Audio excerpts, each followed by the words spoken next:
One ship, one swarm. The moment Russian naval doctrine met its own funeral. The Black Sea has become a graveyard for Russian ambition. Off Cape Tarkhankut, the westernmost point of occupied Crimea, that graveyard claimed another tenant. Not a rusting Soviet relic, not a vessel caught off guard by tactics it had never encountered. The Sergey Kotov was Russia's answer to Ukrainian naval drone warfare. A patrol corvette the Kremlin had specifically modified, publicly declared, adapted, and proudly stationed as proof the Black Sea Fleet had learned its lessons. It had not. The Project 22160 Corvette sat low in the water, close-in weapon systems hot, radar sweeping, crew briefed on every known Sea Baby attack profile. The operators of Ukraine's 73rd Marine Special Operations Center had studied every countermeasure the Russians installed, every modification, every upgraded radar threshold, every adjusted response protocol. They had mapped the Kotov's defensive architecture the way a surgeon maps anatomy, not to admire it, but to find exactly where to cut. Then they built a swarm the Kotov had never seen before. I'm your host at Conflict East, where we analyze the battles that change wars.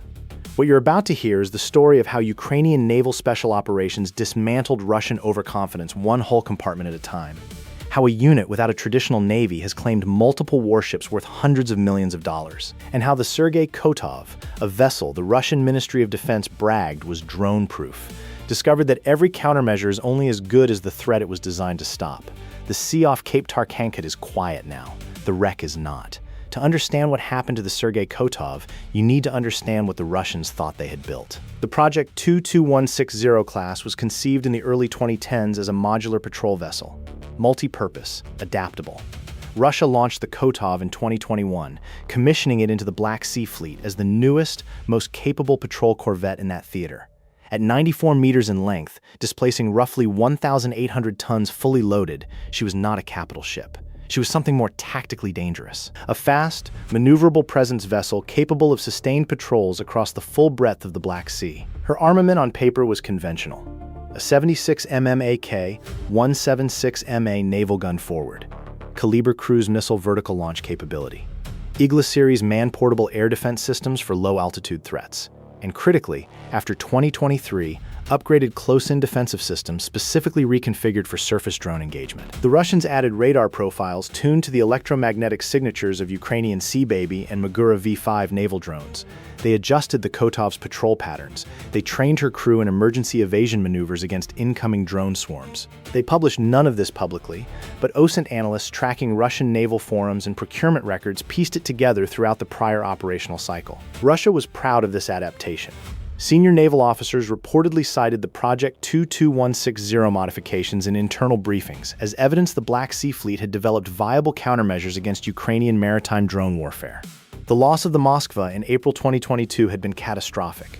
A guided missile cruiser, the fleet's flagship, sent to the bottom by 2 Neptune anti-ship missiles.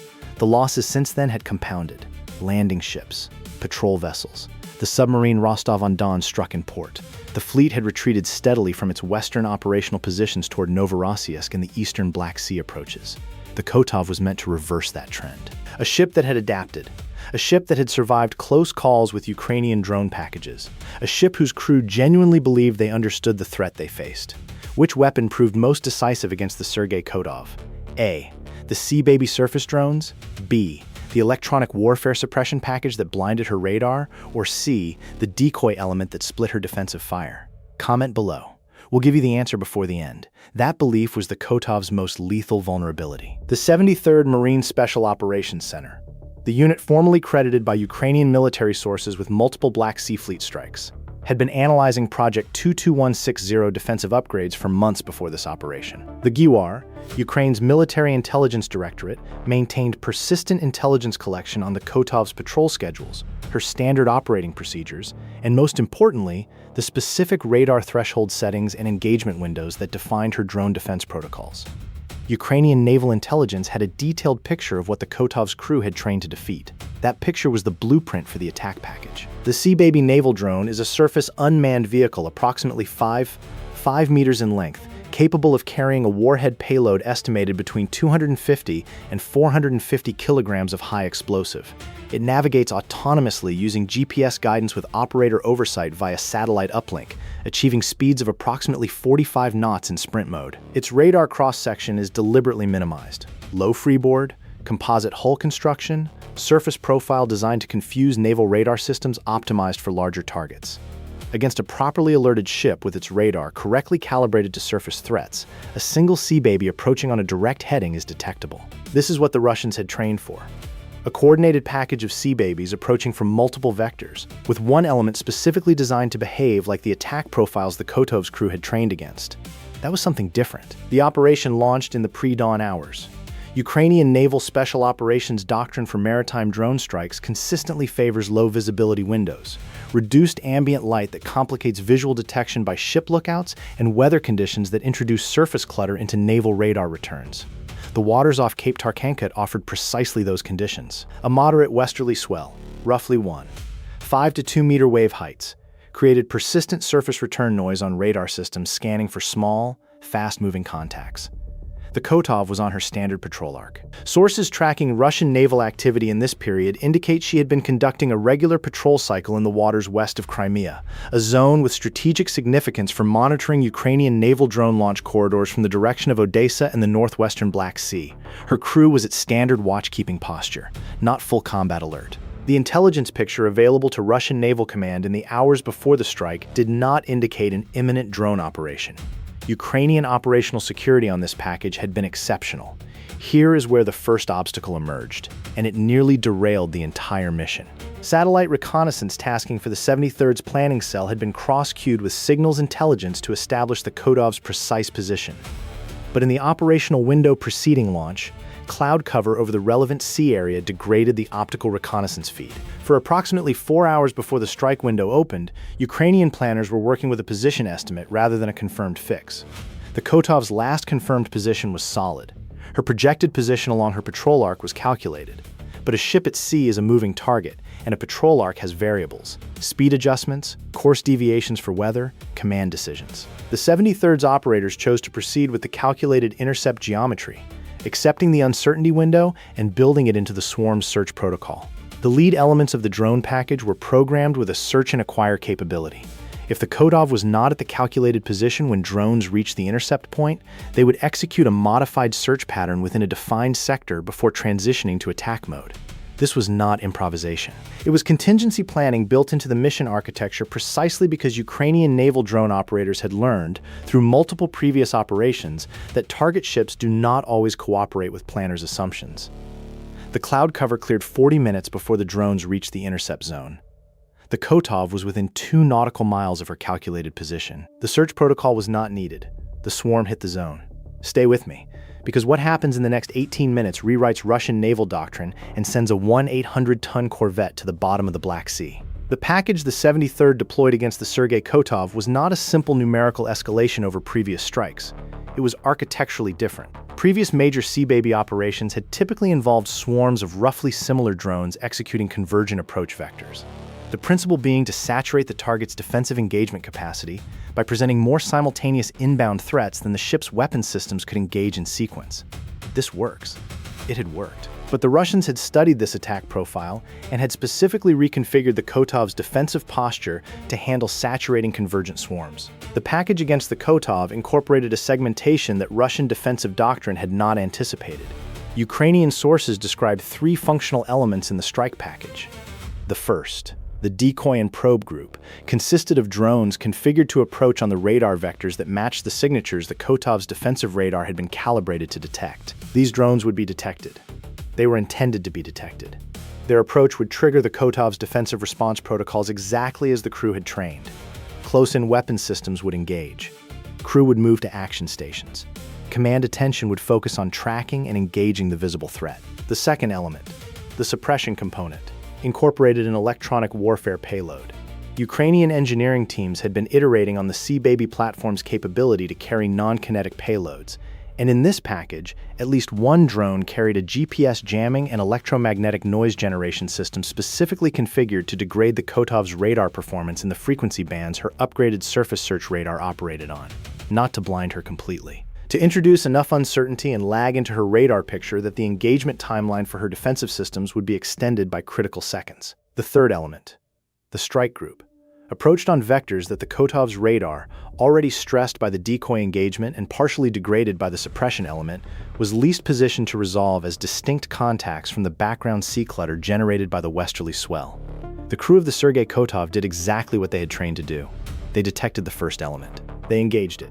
The AK-176MA forward gun cycled through engagements. Close-in systems tracked and fired.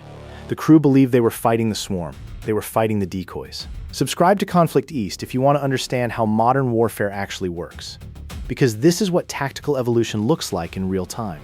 Not bigger weapons, not more soldiers, but smarter architecture. The suppression drone reached its designated loiter position approximately 800 meters from the Kotov's port beam and activated its electronic warfare payload. Ukrainian signals intelligence, monitoring the electromagnetic environment around the engagement zone, registered the effect within seconds. The Kotov's radar emissions showed the characteristic frequency shift and sweep rate change that indicates a radar system encountering interference and attempting to compensate. Her crew was now operating in a partially degraded sensor environment while simultaneously managing an active engagement against the decoy element. The strike group was already inside the defensive reaction envelope. Combat footage captured from the drone operators, released by Ukrainian military sources after the engagement, shows the approach geometry from an overhead vantage on one of the strike drones. The Kotov appears as a distinct thermal signature against the cooler sea surface, her engines generating clear heat bloom from her stern. Her close-in weapon systems are visibly active. The gun mounting, rotating, tracer rounds visible against the pre-dawn darkness. The crew is fighting the threat they trained for. They do not appear to have detected the strike group until contact was seconds away. The first strike drone impacted the Kotov on her port side, forward of amidships, at the waterline. The warhead detonated on contact. The explosive yield, estimated by Ukrainian sources at approximately 320 kilograms of high explosive equivalent, produced a hull rupture at the waterline on the port side. Naval architects analyzing similar strikes note that waterline detonations are among the most structurally devastating impacts a surface vessel can absorb because the explosion occurs at the interface between the ship's hull and the water. The hydrodynamic pressure of the surrounding sea amplifies the blast effect into the hull rather than allowing it to dissipate into open air. The compartment behind the point of impact flooded in under 30 seconds. The second strike drone impacted approximately 4 seconds later. The Kotov's defensive systems were attempting to reorient. The crew had now registered the strike and was trying to engage the remaining inbound contacts. The second drone hit aft of the first impact point, also at the waterline, penetrating to the machinery spaces region. The Kotov's engines were running at maneuvering speed. The detonation in proximity to the machinery spaces caused immediate loss of propulsion. She was dead in the water, flooding in 2 compartments. Electronic warfare degrading her communication attempts. More drones still inbound. Damage control parties reached the forward flooding compartment first. The rate of ingress was beyond the capacity of the ship's pumps to manage. The Kotov's stability. The mathematics of how weight distribution and flooding interact to determine whether a ship floats or capsizes was deteriorating faster than her crew could counter it. She began to list to port within minutes of the initial impact. Below decks, damage control teams encountered rapidly collapsing options. Sailors working waist-deep in rising water attempted to shore bulkheads with timber braces and steel plates. Standard technique for slowing flood ingress at a hull breach. The compartment geometry worked against them. The waterline rupture had torn open a section of framing that ran longitudinally along the hull, meaning the breach was not a single hole but an elongated tear that plugging equipment could not seal.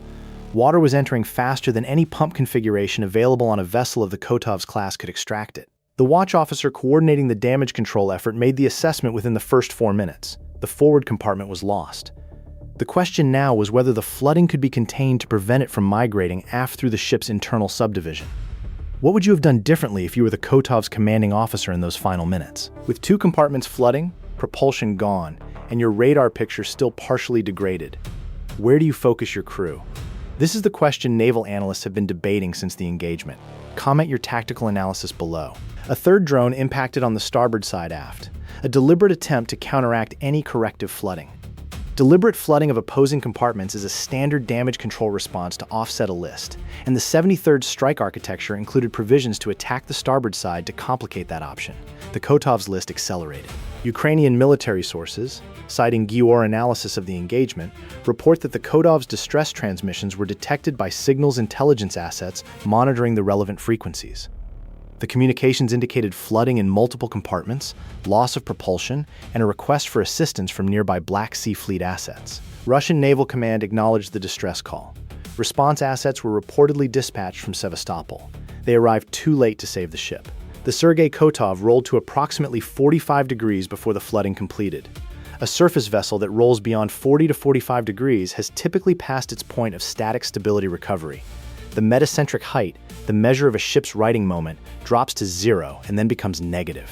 She continued rolling. The hull broke at the waterline where the initial strike had compromised structural integrity. Ukrainian sources describe the hull splitting, the forward and after sections separating as the flooding, the roll, and the structural damage combined to exceed the ship's structural limits. The Sergey Kotov went down in the Black Sea off Cape Tarkhankut. Depth in that area ranges from 40 to 80 meters.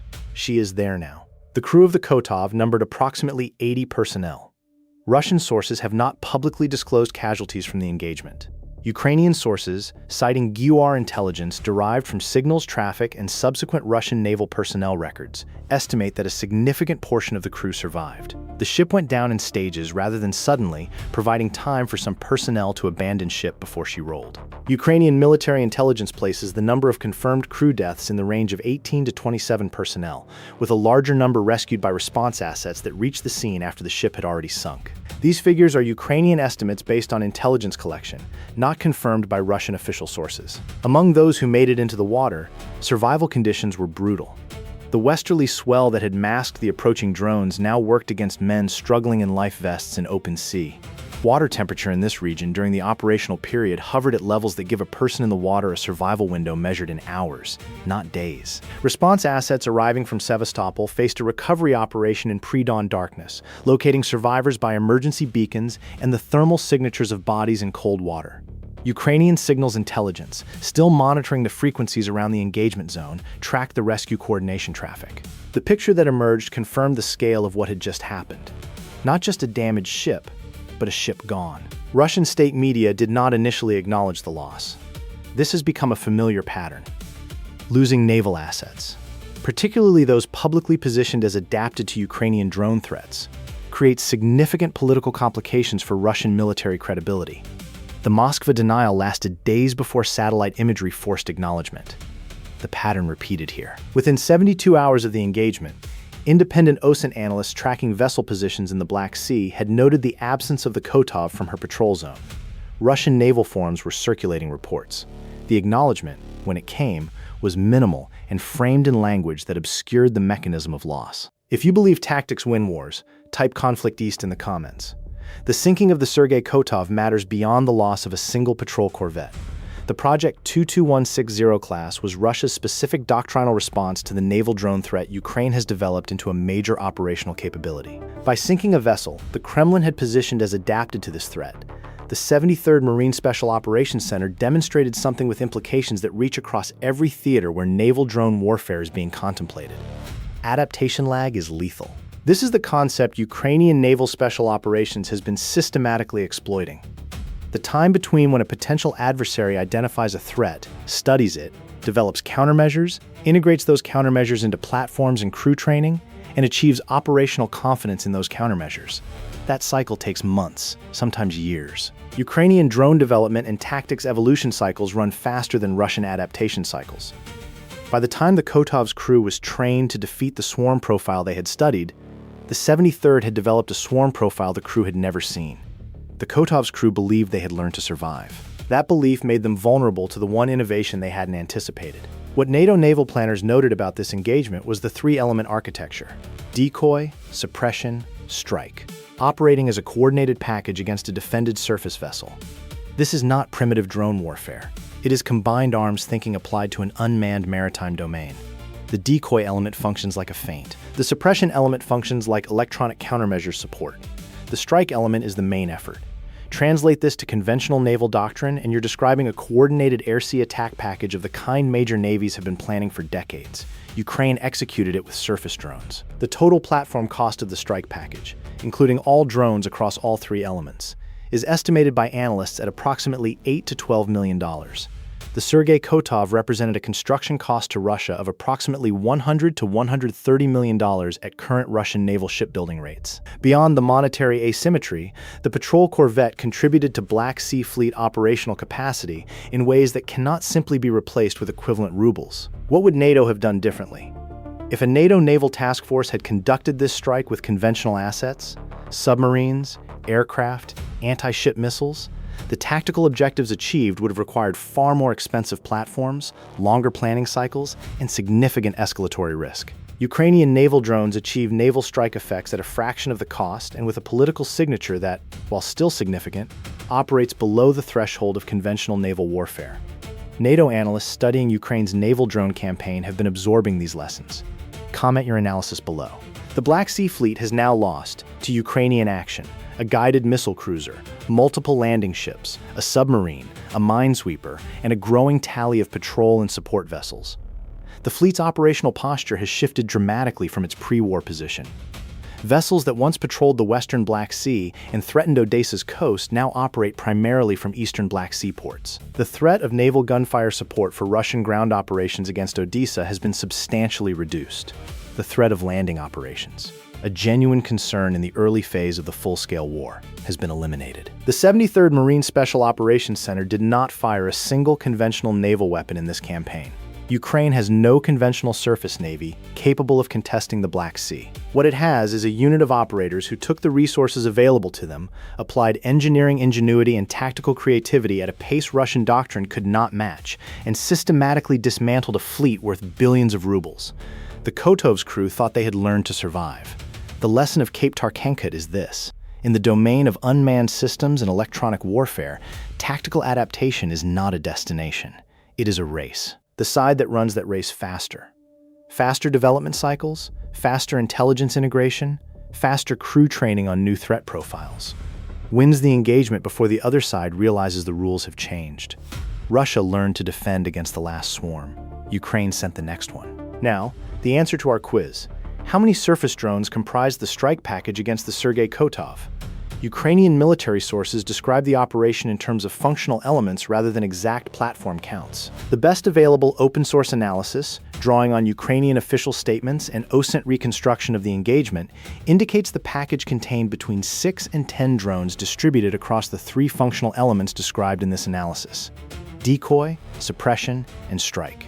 The precise answer is closest to option B in our earlier quiz, roughly 7 to 9 total platforms. The exact number matters less than the architecture. 6 drones configured intelligently defeated a ship that had been modified specifically to survive drone attacks.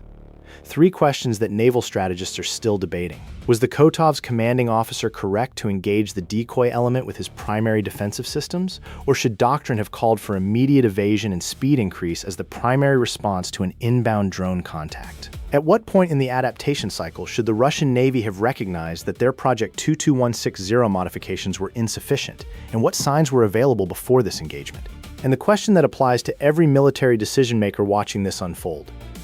If your adversary can develop a new attack architecture faster than you can develop a counter, faster than you can even recognize that the architecture has changed, how do you survive in that environment? We've cut extended footage of the planning cycle from this episode for length. Comment more if you want a deep dive on how the 73rd's mission architecture has evolved across their Black Sea Fleet campaign. Subscribe to Conflict East, because we break down the battles that textbooks will study for decades. The waters off Cape Tarkhankut are quiet now. Somewhere below the surface, the Sergey Kotov rests on the Black Sea floor. A 94-meter object lesson in the cost of believing your countermeasures are sufficient. The hull Russia's Navy declared adapted to the drone threat sits split at the waterline, exactly where the first Sea Baby detonated. Modern naval warfare punishes overconfidence without mercy. The side willing to rebuild its tactics from scratch will always find the gap in the side that merely patched the last vulnerability. Real battles, real tactics, real consequences. Conflict East. Stay vigilant.